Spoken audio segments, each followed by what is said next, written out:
স্বাগত দীপ্ত সংবাদে, সাথে আছে আমি কাজী আসিফুজ্জামান।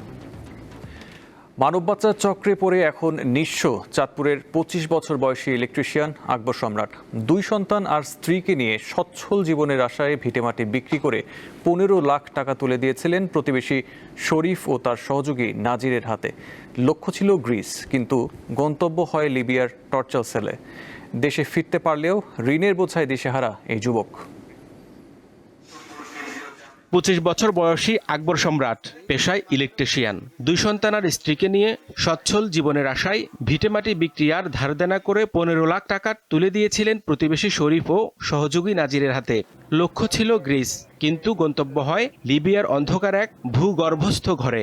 প্রথমে আমাদেরকে দুবাই নেওয়ার পরে ওইখান থেকে আমাদেরকে নিচে মিশর থেকে নিচে আমাদেরকে লিবিয়া। সেখানে যাওয়ার পর বদলে যায় দৃশ্যপট। সশস্ত্র মাফিয়াদের হাতে তুলে দেওয়া হয় আকবর সহ কয়েকজনকে। ৩ দিন খাবার ও পানিহীন অন্ধকার বাংকারে রেখে চালানো হয় অমানসিক নির্যাতন। একটা বাংকারে আমাদেরকে রাখছে। বাংকারটাতে ৩ দিন আমরা না খেয়েছিলাম। নির্যাতনের মুখে পরিবারের কাছ থেকে আরও ১৬ লক্ষ টাকা মুক্তিপণ আদায় করে পাচারকারীরা। সেই টাকা জমা হয় বাংলাদেশের বিভিন্ন ব্যাংক অ্যাকাউন্টে। আমরা নাকি গ্রিস চলে গেছি এই কথা বলে ওনারা আমাদের ফ্যামিলি থেকে ১৬ লক্ষ টাকা নিয়ে গেছে। পুরোটাই মাফিয়া চক্র। সম্প্রতি এই চক্রের অন্যতম হোতা ৫৫ বছর বয়সী নাজির হোসেনকে গ্রেপ্তার করেছে সিআইডির মানব পাচার ইউনিট। নাজিরকে আমরা খুঁজে পাই অন্য একটি মামলায়, যখন আমরা ফরাজি নামে একজনকে গ্রেফতার করি যাত্রাবাড়ি থানার একটি মামলায়। সেটি ছিল ইটালিতে পাঠানোর একটি চক্র।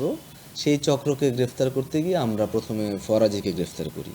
ফরাজিকে গ্রেফতার করে আমরা জানতে পারি যে ফরাজি যার মাধ্যমে কাজ করে, যেই চেইনের মাধ্যমে কাজ করে, সেই চেইনে নাজির একদম টপ পয়েন্টে বসে আছে। ইউরোপের যেই দেশগুলি আছে, Italy, Greece, even Serbia, Macedonia, এই দেশগুলিতে সে কাজ করে থাকে। সিআইডির তথ্য মতে এই চক্রটি গত ১ বছরে অন্তত ১৮ জনের কাছ থেকে প্রায় ৩.৫ কোটি টাকা হাতিয়ে নিয়েছে। লিবিয়ায় মুক্তিপণ আদায়ের পর অনেককে আবার ঝুঁকিপূর্ণ নৌকায় ভূমধ্যসাগর পাড়ি দিয়ে ইতালিতে পাঠানোর চেষ্টা করা হয়, যেখানে সলিল সমাধি ঘটে অনেকের।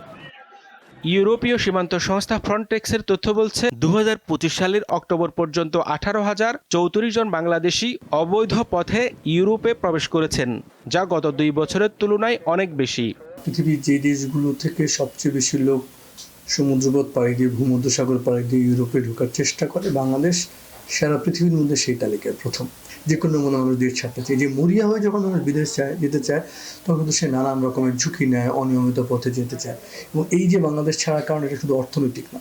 অনেক বছর ধরে আমরা বলছি যে এখানে আসলে সুশাসনের ঘাটতি, নানান সংকট সম্ভাবনার কারণে দেখবেন আপনি লোকজন অনেক বেশি বিদেশ চলে যেতে। আকবর সম্রাট IOM এর সহায়তায় দেশে ফিরলেও এখন তিনিও তার পরিবার পাওনাদারদের ভয়ে তটস্থ।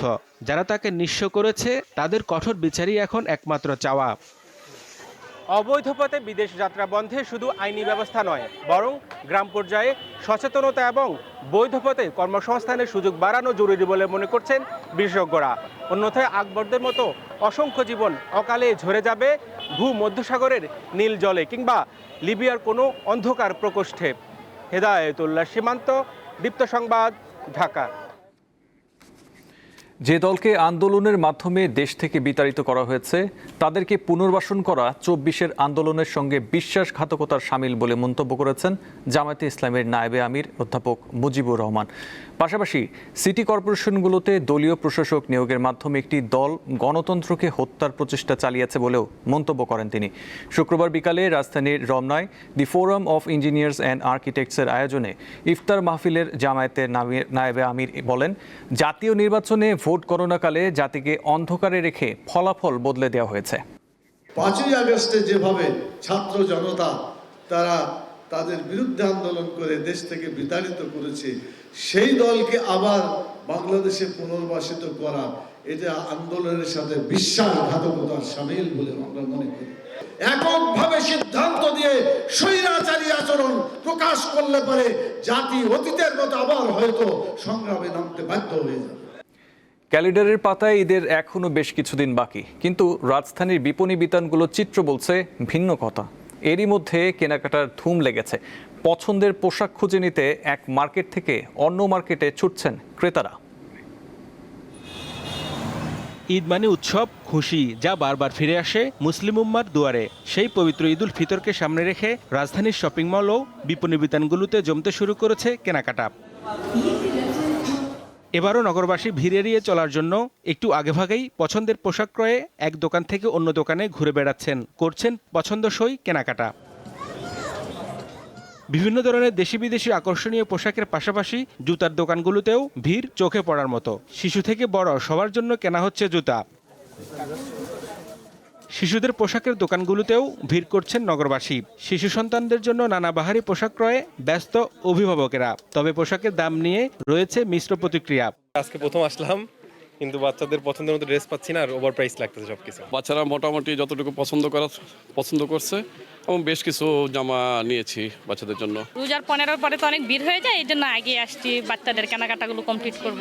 এখানে কালেকশনগুলোও ভালো থাকে, কোয়ালিটি ভালো, যেহেতু বাইরের প্রোডাক্টগুলোই বেশি থাকে, সফট থাকে। কেনাকাটা করতে একটু আগে আসলাম, ভিড়টা যাতে একটু কম পাই, প্লাস হচ্ছে কালেকশন যাতে একটু ভালো দেখতে পাই। বিক্রেতারা জানান এবার ঈদ বাজারের প্রথম থেকেই ভালো সাড়া মিলছে। আগামী সপ্তাহ থেকে বিক্রি বাড়তে পারে। ব্র্যান্ডেড শার্ট, গেঞ্জি, আর ওদের কিছু শেরওয়ানি আছে, আপনার কোটি পাঞ্জাবি, এগুলো এক্সক্লুসিভ সব কিছু আমাদের এই ব্র্যান্ডেড আইটেমগুলো আমরা কালেকশন করে থাকি। আর মেয়েদের ক্ষেত্রে হচ্ছে আপনার সারারা, গারারা। আর এখন এবার ঈদে নতুন একটা আইটেম চলে আসছে ফার্স্টে। বাচ্চাদের থেকে ঈদের সামগ্রী, মহিলাদের 3 পিস, অন্যান্য পুরুষদের অন্যান্য আউটলেট, সমস্ত বাইরের জিনিসগুলো পাওয়া যায়। সবাই স্বাচ্ছন্দ্য বোধ করে। আলহামদুলিল্লাহ, আমি আমার দিক থেকে বলবো সব কিছু মিলে আলহামদুলিল্লাহ খুব ভালো আছে। প্রথম দিক থেকে আমি সাড়া পাচ্ছি। দাম নিয়ে কিছুটা অভিযোগ থাকলেও নতুন পোশাকের আনন্দে সেই ক্লান্তি নেই ক্রেতাদের মনে। ঈদ ঘনিয়ে আসার সাথে সাথে এই উৎসবের রং আরও ছড়িয়ে পড়বে। হেদায়েতুল্লাহ সীমান্ত, দীপ্ত সংবাদ, ঢাকা। পাকিস্তান থেকে আবারও হামলা শুরুর খবর বিবিসিকে নিশ্চিত করেছেন আফগানিস্তানের খোস্ত এলাকার তালেবান সরকারি কর্মকর্তারা। শুক্রবার সন্ধ্যায় তালেবান সরকারের দক্ষিণ পূর্বাঞ্চলীয় অঞ্চলের মানসুরি কর্পসের মুখপাত্র আব্দুল হক ফিদা বিবিসিকে বলেন, ইফতারের বিরতির পর খোস্ত এবং ট্যাঙ্ক এলাকায় আবারও অভিযান শুরু হয়েছে এবং লড়াই চলছে। ফিদার আগে খোস্তের গভর্নরের মুখপাত্র মুস্তাকফার গুবরাজও গণমাধ্যমে পাঠানো এক বার্তায় হামলা শুরুর খবর জানিয়েছিলেন। তবে এখনও এই বিষয়ে কোনো মন্তব্য করেনি পাকিস্তান। এই ছিল এখনকার সংবাদে। পরবর্তী সংবাদ দেখার আমন্ত্রণ রইল। এছাড়াও তথ্য বিনোদনের জন্য চোখ রাখুন দীপ্ত টিভির ডিজিটাল প্ল্যাটফর্মগুলোতে। ধন্যবাদ।